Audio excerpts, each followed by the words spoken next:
எங்கும் நிறைந்தோனே இருகரம் ஏந்துகிறேன் அல்லா. சங்கை மிகுந்தோனே சஞ்சலம் தீர்த்திடையா அல்லா. உன்னை அன்றி யார்தான் எனக்கு உதவிடுவார் அல்லா.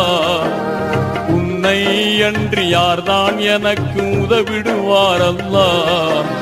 அன்பும் பண்பும் ஆற்றல் நிறைந்தோனே அருள்வாயா அல்லா.